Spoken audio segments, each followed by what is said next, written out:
Buenos días a todos, pues bienvenidos a nuestra conferencia de prensa. El día de hoy les vamos a presentar nuestra actualización de cifras de COVID y también les vamos a presentar otras cifras vinculadas al ramo del seguro de vida. El día de hoy nos acompaña Norma Alicia Rosas, directora general de AMIS, y al término de su presentación tendremos nuestra sesión de preguntas. Adelante, Norma, muchas gracias. Sí, muchísimas gracias y me da mucho gusto que nos estén acompañando. Y bueno, vamos a comenzar con un tema. Ya ven que en las últimas conferencias lo que hemos estado haciendo es incorporar algunos temas de relevancia para el sector. Y entonces aquí queríamos platicarles un poquito sobre algunos resultados que hemos visto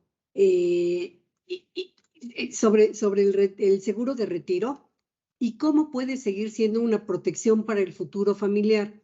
Entonces, bueno, vamos a comenzar con esto y ya después les daremos la actualización de las cifras que tenemos de COVID. Entonces, si me ayudan, por favor. Y bueno, aquí solamente es esta gráfica lo que pretende mostrarles es cómo ha venido moviéndose el incremento de la esperanza de vida al nacer. Y esto, pues, sin duda es una tendencia global. Aquí lo que podemos ver es que realmente teníamos, imagínense, en 1800, el promedio global de la esperanza de vida era de únicamente 32 años. Pasaron 150 años para que este promedio se moviera a 48 años. Y lo que estamos viendo es realmente una evolución bastante acelerada y en el 2012 ya el promedio global de la esperanza de vida era de 70 años. Y esto pues fue ocurriendo en los distintos países, ¿no? Esto son cifras mundiales. Si vemos la siguiente gráfica, si me ayudan por favor, lo interesante también es que lo que nosotros estamos observando es que al incrementarse la esperanza de vida, pues las muertes ocurren en edades cada vez más altas.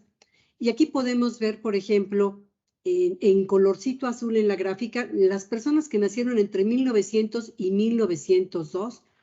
En la parte de abajo son las edades. Y vemos que pues estaba cargado sobre todo a edades muy, muy pequeñitas, ¿no? Los bebés eran los que pues morían realmente muchísimo, pero afortunadamente conforme ha ido mejorando pues todo lo que es la medicina y tenemos cada vez más avances, pues podemos ver que se fue moviendo el número de muertes hacia edades cada vez más avanzadas. Lo vemos, por ejemplo, con los nacidos de 1949-1951, en color amarillito, cómo se movió. Y, por ejemplo, los nacidos en 2010, vemos prácticamente las muertes infantiles prácticamente disminuyeron de manera muy, muy relevante y vaya, se ha venido acumulando pues en edades cada vez más altas.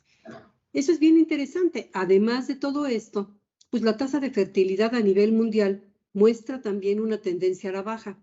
En 1950 había 5 nacimientos por mujer.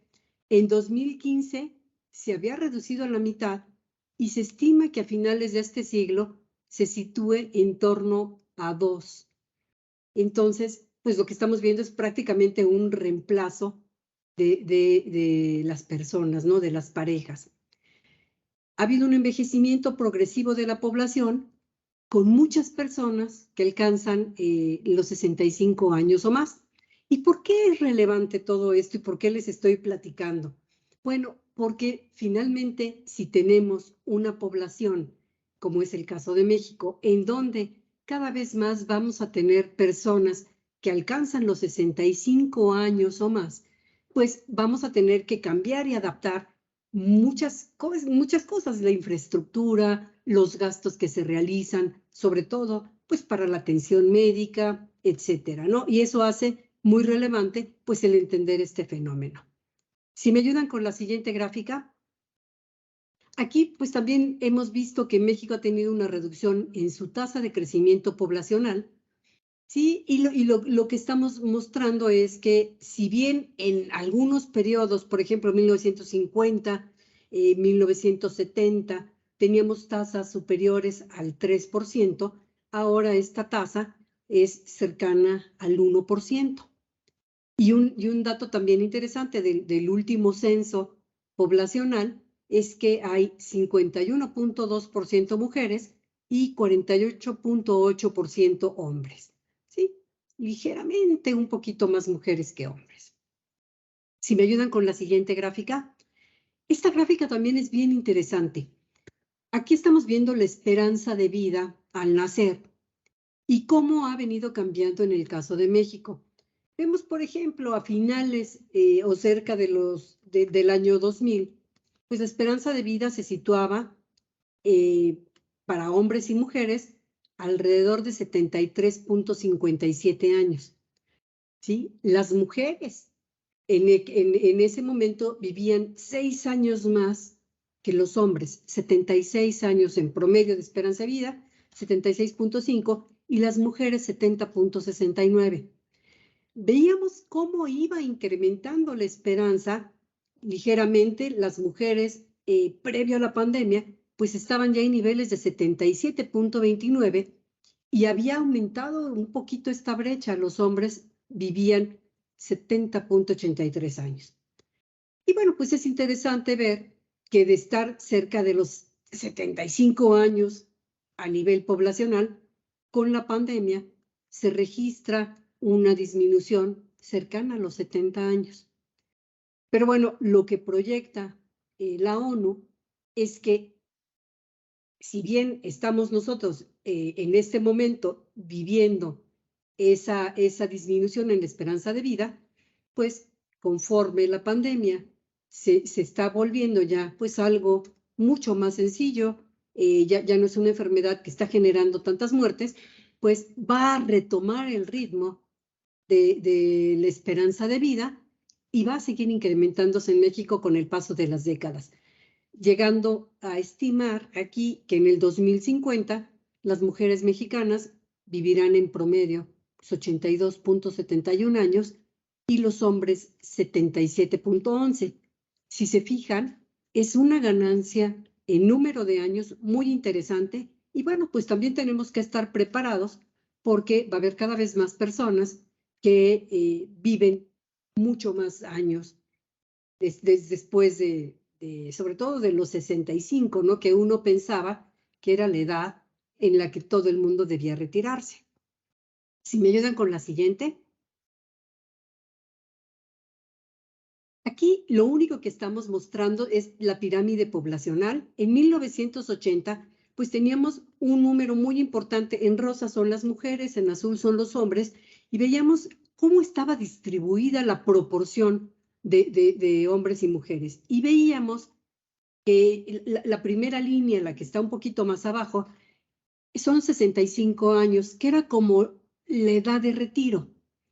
Y veíamos en aquel tiempo que el porcentaje de personas que alcanzaban la edad de retiro en relación a toda la población, pues era un número reducido. ¿Qué es lo que ha estado ocurriendo? Pues para el 2020 lo que estamos viendo es que esta edad de límite de supervivencia va aumentando porque se está estimando que las personas viven cada vez más y vemos que también hay un porcentaje de personas que ya están por arriba de estos 65. Y para el 2050, nuestra pirámide poblacional, si ustedes la ven, pues se estima un poquito más, ya no como forma de arbolito, sino más bien ya como algo que va creciendo casi de manera parejita. Las edades más bajas ya se están adelgazando y traemos pues a las personas que son como los baby boomers, ¿no? Que vienen empujando la pirámide, pero ya están también varios de ellos pasando hacia los 65 años. Y lo que vemos es que la brecha de edad de retiro y la límite de supervivencia se está incrementando.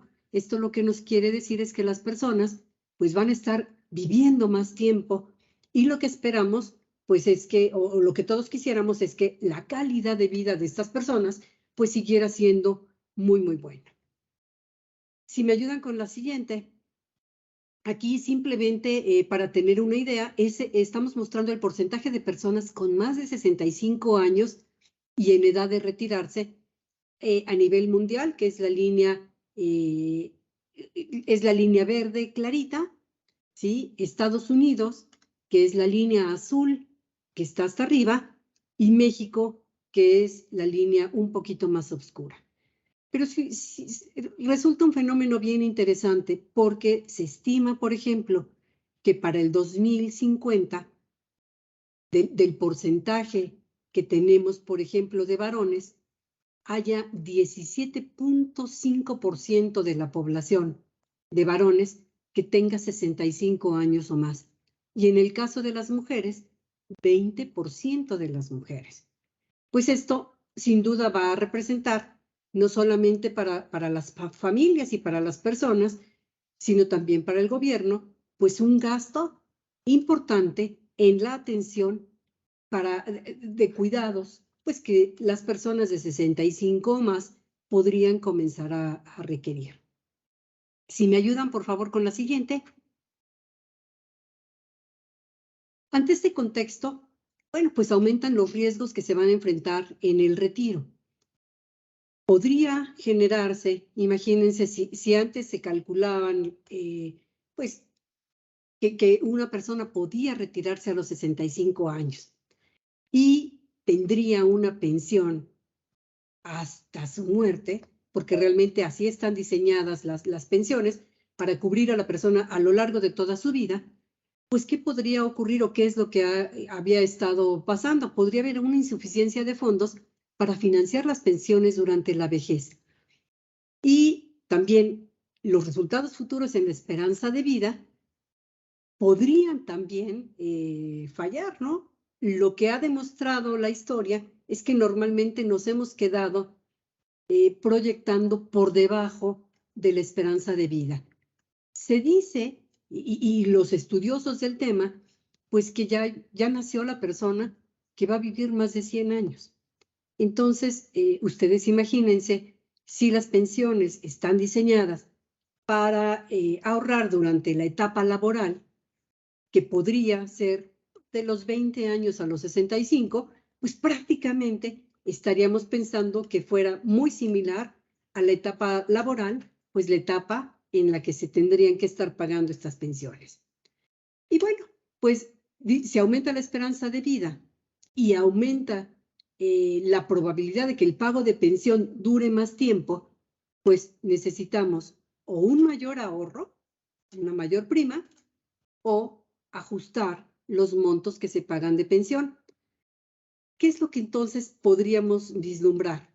Pues creemos que se necesita un mayor tiempo de acumulación y también una mayor cantidad en la contribución y en el ahorro de las personas. Esas son las dos cosas que podemos ver. Realmente no hay mucho de dónde estirar, ¿no? El futuro de las pensiones. Bueno, pues hablando del futuro de las pensiones públicas, les vamos a platicar lo que hemos visto en los seguros de pensiones derivados de las leyes de seguridad social. Y ustedes recordarán que a partir de 1997, las compañías especializadas en pensiones, las compañías de seguros, participan también en el pago de las pensiones. Y aquí solamente comentarles que afortunadamente hubo unos cambios que se introdujeron en la ley del Seguro Social en el 2021, donde son pequeños ajustes que permiten que las personas puedan llegar a tener una pensión, mucho mayor número de personas pueden llegar a tener una pensión. Esto tuvo que ver, primero, se disminuyeron las semanas de cotización para tener derecho a una pensión de 1,250 semanas a 750, incrementándose posteriormente de manera anual en 25 semanas hasta llegar a 1,000 semanas. Si trabajaron las personas 1,000 semanas, tendrán derecho a una pensión vitalicia. Hay un incremento gradual de las aportaciones, pasando del 6.5% al 15% del salario base de cotización a partir del 2023 y hasta el 2030, ¿no? Hay una redistribución también de la cuota social, privilegiando a los salarios que tienen hasta 4 UMAS. Y bueno, se establecen nuevas pensiones garantizadas en función de las semanas de cotización, edad y la carrera salarial. Todo ello, sin duda, favorece el que más personas puedan tener derecho a esta pensión y al aumentar también las aportaciones, pues a una pensión mucho más digna y que permita cubrir todos los años que se espera que vivan las personas. Si me ayudan con la siguiente gráfica. Aquí lo que podemos ver es el sector asegurador ha pagado 34 millones de pesos cada día a los pensionados, ¿no? En general. Es como para poder ubicar cuánto se está pagando. Las primas a junio del 2022 tenemos acumuladas son alrededor de 22,031 millones de pesos. Si lo anualizáramos, pues estaríamos hablando de prácticamente 40,000 millones de pesos de primas que corresponden a las nuevas pensiones de la Seguridad Social que pagan las compañías de seguros. La participación en el mercado de las pensiones es de 6,28%. Tenemos cerca de 400,000 pólizas que cubren a 573,580 pensionados. ¿Por qué son más los pensionados? Bueno, aquí debemos recordar que tenemos pagos, por ejemplo, de pensiones de viudez, en donde también están los niños, ¿no? Y tenemos grupos familiares y entonces por eso aumenta el número de pensionados. Las indemnizaciones anualizadas, que es el pago de las pensiones, es cercano a 12,439 millones de pesos. Si me ayudan con la siguiente. Y bueno, aquí nada más para tener una idea, pues vemos cómo se distribuyen las pensiones. En azulito aparecen las que tienen que ver con muerte, que normalmente tienen que ver con la muerte de una persona, de un trabajador, por ejemplo, y estas pues derivan en pensiones de viudez o de orfandad, etcétera. En rojito tenemos las de incapacidad, las de invalidez y ya comenzamos a ver en morado una parte muy importante que tendría que ver con las pensiones de retiro, cesantía y vejez, que básicamente pues se alimentan con el ahorro que las personas tienen en su cuenta individual. Y podemos ver la distribución de pensionados, pues prácticamente en este momento 61% corresponde a mujeres, pero deriva de esto que les señalaba, que muchas de estas pensiones son pensiones de viudez. Si me ayudan con la siguiente. Aquí podemos ver, por ejemplo, el pago de pensiones por parte de las aseguradoras ha reflejado también una tendencia a la alza y este es el movimiento que han tenido desde 2010 hasta 2021 y bueno, vemos que prácticamente es una tendencia muy, muy relevante, teniendo la mayor participación las pensiones derivadas de la ley del IMSS y tenemos en verde y en azul las pensiones de los trabajadores del Estado. Muy bien, en el caso de las pensiones privadas, ¿qué es lo que estamos vislumbrando? Bueno, nosotros también sabemos que el seguro de retiro puede ser una alternativa interesante para el futuro de las familias. Aquí el objetivo es que el trabajador genere ahorros en el transcurso de su vida laboral, pero muchas veces la persona no necesariamente trabaja en la formalidad y entonces también podría adquirir un seguro privado para en el momento en el que cumpla cierta edad que él determine, pueda también tener derecho a una pensión. Y estoy pensando básicamente por ejemplo, trabajadores independientes, ¿no? Que no necesariamente cotizan a algún instituto de seguridad social. Esto permitiría que las personas pudieran vivir dignamente al finalizar la vida laboral o bien, en caso de que hubiese un fallecimiento, pues dejar también pues una especie de patrimonio, porque estos recursos son heredables. La aseguradora cuando uno adquiere un seguro de pensión, absorbe el riesgo de longevidad. En el momento en el que uno compra la pensión, ya tiene uno el compromiso de la aseguradora de pagarnos durante el resto de la vida, ¿no? A partir de la edad que se establezca. Voy a pensar 65 años, 70 años. A partir de ese momento, la aseguradora toma el riesgo de supervivencia de las personas, ¿no? Y también ellos se van a encargar de invertir los recursos para garantizarme una pensión de la forma como se elija. Si me ayudan, por favor, con la siguiente, lo que podemos ver es que estos seguros de pensiones administran, invierten los ahorros, protegen la estabilidad económica y la de nuestros seres queridos, se pueden contratar de manera personal o también de manera grupal, y el ahorro pues puede entregarse en una sola exhibición, en mensualidades, hasta el fallecimiento, o bien en una renta garantizada. También podríamos fijarla en un plazo o de por vida. ¿Cuál es el panorama futuro y por qué creemos que es muy importante? Si me ayudan con la lámina anterior, bueno, sabemos que hay un porcentaje bien interesante de personas que van a alcanzar los 65 años o más y van a enfrentarse también pues, con consecuencias de enfermedades crónico-degenerativas. Y también hay un porcentaje muy alto de la población económicamente activa, 55.8%, que no cuenta con mecanismos de ahorro formales. Esto según cifras del INEGI. Bueno, pues este seguro de ahorro para el retiro hoy en día brinda protección y voy a decir, es un seguro de ahorro privado. Nuevamente lo destaco, son aquellos que las personas adquieren por voluntad propia y hoy brinda protección a más de 225,000 personas que han optado pues por este tipo de planes de ahorro pues para poder enfrentar una vejez digna. Si me ayudan por favor con la siguiente. Y bueno, pues creemos que aquí lo que tenemos simplemente es que esto nos va a permitir también ajustar las aportaciones ante la disminución o aumento de ingresos. Y estas pensiones protegen desde el primer día en caso de fallecimiento, pueden heredarse y también cuenta con beneficios fiscales.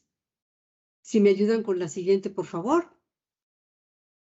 Eso es lo que les queríamos platicar. Creemos que todos tenemos que hacer conciencia de que estamos viviendo cambios poblacionales muy importantes, estamos enfrentando cambios demográficos también relevantes, ¿no? Las personas están viviendo cada día más, ¿sí? Lo ideal es que llegáramos todos sanos, pero ya sabemos que muchas veces a partir de cierta edad, pues enfrentamos otro tipo de presiones, otro tipo de gastos, y para ello, pues los seguros de pensiones, en particular los que ya se tienen con la seguridad social o los seguros de pensiones privada, pues van a ser una muy buena herramienta pues para poder llegar a esa etapa y llegar sin tantas preocupaciones. Ahora les voy a platicar sobre los reportes de caso COVID que tenemos. Y aquí si me ayudan, por favor. Bueno, pues nuevamente les comentamos, esta gráfica es una que ya les hemos estado presentando y bueno, pues a 31 meses de la pandemia, pues el seguro ha respaldado a más de 207,000 familias, ¿no? Si vemos, el monto acumulado pagado a nuestros asegurados asciende a 3,061 millones de dólares. Aquí lo ponemos en dólares para poder comparar pues, contra otro tipo de eventos que habíamos enfrentado en el sector, que normalmente pues, son eventos relacionados con la naturaleza. En este caso, pues la pandemia se ha llevado el número 1, ¿no? Si me ayudan con la siguiente. Bueno, pues la pandemia también nos ha permitido atender a nuestros asegurados. Esa ha sido la prioridad de la industria y hemos apoyado a 156,075 familias que desafortunadamente pues tuvieron que enfrentar la pérdida de uno de sus seres queridos. Entonces, se les ha indemnizado gracias a un seguro de vida con un monto pagado a todos ellos de 35.547 millones de pesos. En promedio, se les pagó 227.762. Si ustedes se dan cuenta, para poder dimensionar esto, el seguro de vida ha pagado 38.2 millones de pesos desde que arrancó la pandemia a nuestros asegurados. Es un poco para podernos dar una idea de la relevancia que ha tenido. Si me ayudan con la siguiente, bueno, del total de personas que fallecieron, de acuerdo a las cifras de la Secretaría de Salud, pues nosotros vemos que 47.2% contaban con la protección de un seguro. Y lo que estamos viendo aquí es cómo ha venido acumulándose el número de casos que nos han venido reportando. No necesariamente coincide con las muertes que hubiesen ocurrido. Ya les habíamos dicho que afortunadamente ha disminuido el número de muertes de manera muy relevante, pero lo que podemos apreciar en esta gráfica es cómo las personas han venido reclamando pues aquel seguro al que tenían derecho por el fallecimiento de su ser querido. En la siguiente gráfica, lo que podemos ver es que 47% de las defunciones se concentran en Ciudad de México, en el Estado de México, Jalisco, Veracruz y Nuevo León, y destacan la Ciudad de México con 35.099 defunciones, el Estado de México con 16.274 casos, Jalisco con 8.045 y Veracruz con 7.842. Aquí hemos agregado desde ocasiones previas el número de defunciones que reportaba la Secretaría de Salud en las 10 entidades con más casos registrados para que ustedes puedan tener una comparativa interesante. Y bueno, pues esta es la cifra que queríamos compartirles. Si me ayudan con la siguiente, tendría ya que ver con gastos médicos. Aquí también para tener una idea, desde que comenzó la pandemia, si viéramos cuál ha sido el pago que han realizado las compañías, diariamente habrían pagado 28.7 millones de pesos. Y aquí lo que hemos visto es que el seguro ha apoyado a 51.307 personas a través del seguro de gastos médicos con un monto pagado, en total un monto acumulado de 26.728 millones de pesos. ¿Sí? Y esto, pues, en promedio, quiere decir que ha indemnizado a las personas por 520.956 pesos. Si me ayudan con la siguiente, vemos que 62% de los casos se concentran en 4 entidades: Ciudad de México, Estado de México, Nuevo León y Jalisco. La Ciudad de México con 16.113, Nuevo León 6.565, el Estado de México registró 5.582 y finalmente Jalisco reportó 3.670 padecimientos. Y la siguiente gráfica, pues lo que nos permite ver es que a pesar de que nosotros les estamos mostrando cifras promedio, al corte del 31 de octubre tenemos un registro de que 63% de los casos que reclamaron un seguro de gastos médicos requirieron internamiento hospitalario. Y estos, ya habíamos mencionado, superaron los 594.098 pesos. Asimismo, 32.119 asegurados que requirieron internamiento hospitalario, ¿sí? De estos también podemos apreciar un número para tener una idea de cómo fueron también moviéndose las cifras. Tenemos 4.880 que requirieron una unidad de cuidados intensivos, ¿sí? Entonces, si hubieran requerido una unidad de cuidados intensivos, las personas en promedio pues registraron un costo que se tuvo que pagar al hospital de 435.641 pesos. Y bueno, vemos personas que tuvieron, por ejemplo, alguna intubación o ingresos a unidades de cuidados intensivos.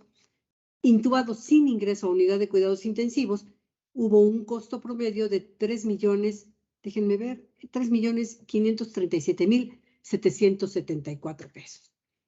Y aquí una disculpa, creo que están un poco chiquitos los números. Pero bueno, es un poco lo que nosotros les queríamos platicar. Este es el número de casos por tipo de atención. Y bueno, pues creemos que el seguro ha sido, sin duda alguna, pues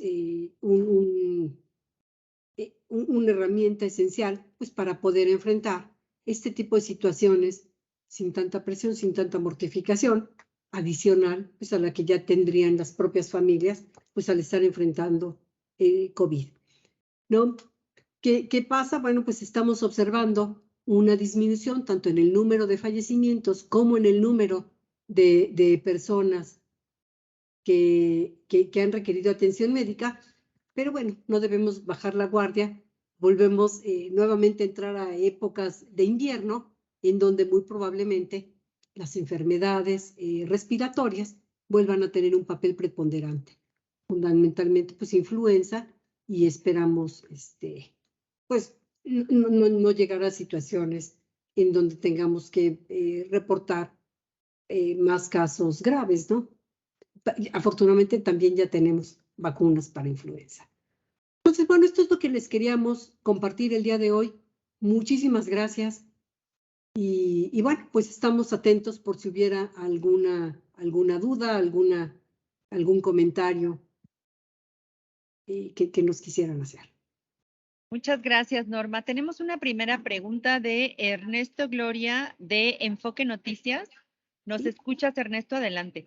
Yo los escucho bien. ¿Ustedes me escuchan bien, María Elisa? ¿Norma? Sí, sí, sí. Muy bien, Gracias. Ernesto. Muy buenas tardes. Yo tengo 3 inquietudes. La primera, ¿cuáles son las previsiones que tienen para la pandemia? Ya nos hablabas, Norma, 3.061 millones de dólares en atención a los pacientes, otros 26,000, perdón, en atención a los asegurados, casi 30,000. ¿Cómo están sus finanzas para seguir soportando este tema hacia el futuro?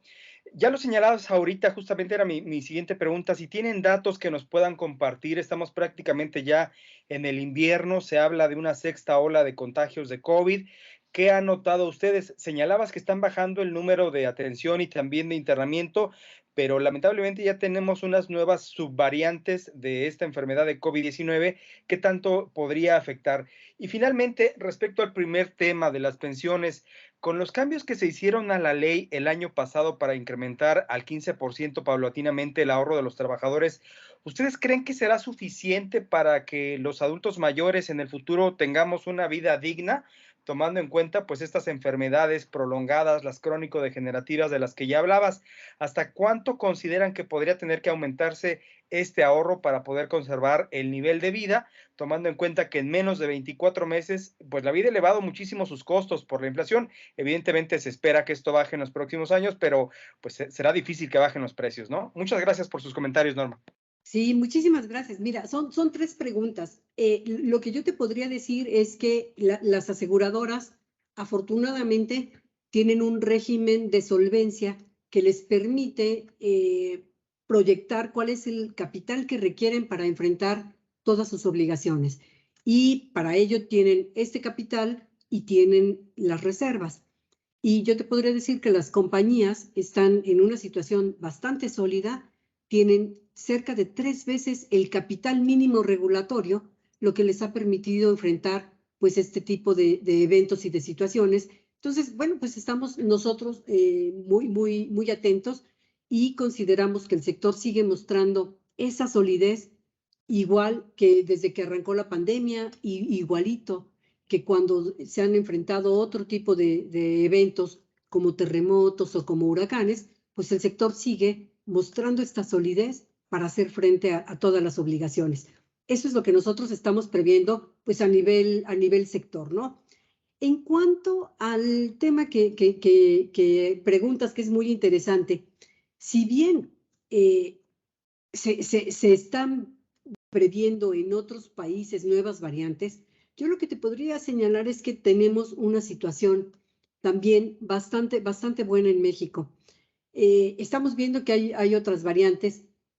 Prácticamente esto comenzó mucho en Europa, donde mucha gente, desafortunadamente por situaciones de la guerra en Ucrania, salen, muchos ucranianos no tenían vacunas y comenzaron pues a contagiar y a recontagiar a algunas personas. No, nosotros tenemos afortunadamente un porcentaje muy alto de la población que sí ha recibido vacunas, y lo que sí se ha demostrado es que el tener vacunas ha disminuido de manera muy notable el número de fallecimientos. Entonces, mira, en cuanto a vida, en cuanto a los fallecimientos, no prevemos tener un impacto en el tema de mortalidad gracias a las vacunas. También estamos previendo con la vacuna de la influenza, pues que las personas ahora estemos un poquito más conscientes de los riesgos que podemos enfrentar y también nos vacunemos, ¿no? Creemos que esto es muy relevante y bueno, creemos que no va a haber un impacto y tampoco se ha vislumbrado ningún impacto, afortunadamente.